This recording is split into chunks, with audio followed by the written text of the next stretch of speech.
Alors, je commence tout de suite. Le jeu 55 comptes, comme c'est le nom de l'atelier, bon, comment on joue avec le jeu 55 comptes, je vais vous expliquer un petit peu juste son historique. Ça, c'est le color test de Max Lutcher. C'est un test avec des couleurs, il y en a 8. Et le jeu est parti de jeu 55 comptes et c'est inspiré de ce jeu-là, qui date de 1960.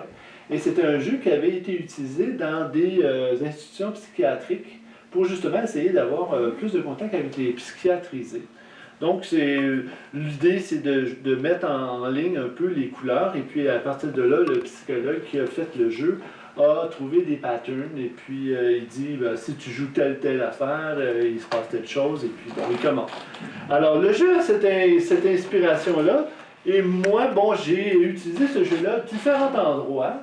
En entreprise, avec des animateurs, et puis après ça, j'ai rajouté des éléments un peu figuratifs qu'après ça, bon, j'ai stylisé, ce qui arrivait avec des archétypes et des images beaucoup plus simples, en fait des symboles primitifs. Alors, tout l'ensemble de l'historique de ce jeu-là, c'est un historique où il a été utilisé, testé nombre de fois, avec différentes personnes dans différentes situations. Donc, il a été tellement, je dirais, testé, que c'est pour ça que très souvent, la plupart des images fonctionnent assez rapidement avec un peu n'importe qui. La première fois que j'ai utilisé le color test, c'est quand j'avais 24 ans, j'en ai 62. Donc, ça fait une trentaine d'années et plus là, que je joue dans cette zone-là pour justement me rapprocher de cette dimension qui est la dimension symbolique. Alors, l'idée, c'est que quand on veut parler à quelqu'un, quand on veut discuter de choses, des fois, on ne sait pas trop comment commencer, hein, parce que c'est pas arriver de dire, puis ton cancer, il est-tu bon? Tu sais, c'est bon, faut que, j'ai pas voulu parler de ça, tu sais. Tandis qu'avec un jeu où est-ce qu'on joue avec des archétypes, avec des couleurs, la personne qui va piger des images, qui va jouer avec des archétypes, c'est la personne qui va dire qu'est-ce qu'elle veut parler. Tu sais, maintenant, je dis, ben là, ça me fait penser à une couverte, et la couverte, c'est parce que là, je m'occupe de quelqu'un, puis puis l'hôpital, c'est toi qui dis. C'est pas moi qui te demande de le dire. Donc, ça veut dire que c'est ta préoccupation prioritaire. Il y a d'autres personnes, des fois, qui vont dire des choses très, très drôles, peut-être parce qu'ils veulent avoir du plaisir, puis on veut rire, tu sais. C'est aussi simple que ça. Donc, l'ensemble des images ont été construites pour essayer d'aller dans une dimension où tu es à l'aise, tu reconnais quelque chose, puis dans cette reconnaissance-là, tu fais une association, puis tu dis, ben voilà, moi, ça me fait penser à ça, et ça correspond à tac, puis voilà, on tire un fil.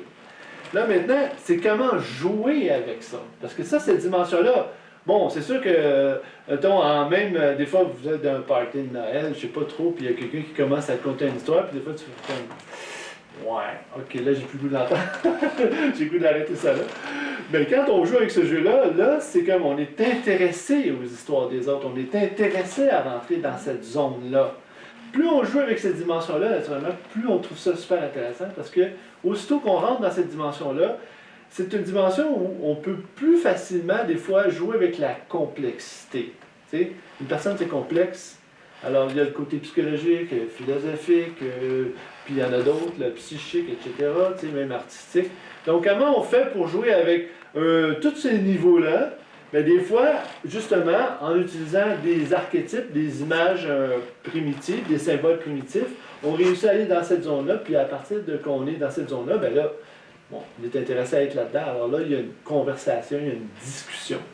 Alors, j'ai plusieurs vidéos sur Internet qui montrent qu'avec autant les aînés, les enfants, dans les festivals, dans la rue, même en atelier comme ça, on a une relation avec cette zone-là, puis à partir de là, on peut jouer pour soit des fois découvrir les choses, parce que ça arrive des fois qu'on joue avec des images, la personne a dit un truc, et puis là, finalement, on apprend des affaires hallucinantes sur la personne, ou elle a fait quelque chose, tu sais, qu'elle n'a jamais dit, tu sais. Je donne un exemple, c'était cette image-là. À un moment donné, je donne un atelier familial avec papa et maman reconstitués avec chacun 2 ados, 14, 16, 17, là. Ça fait qu'ils étaient avec 4 ados, plus leurs parents. Puis là, naturellement, ils ne voulaient pas trop parler, puis tu sais, les ados, tu sais, ça... Ah, le poule embarqué, mais papa, il m'amène ici. Là. Fait que là, la mère, elle dit, bon, ben moi, je vais commencer. Fait que là, elle affiche cette image-là.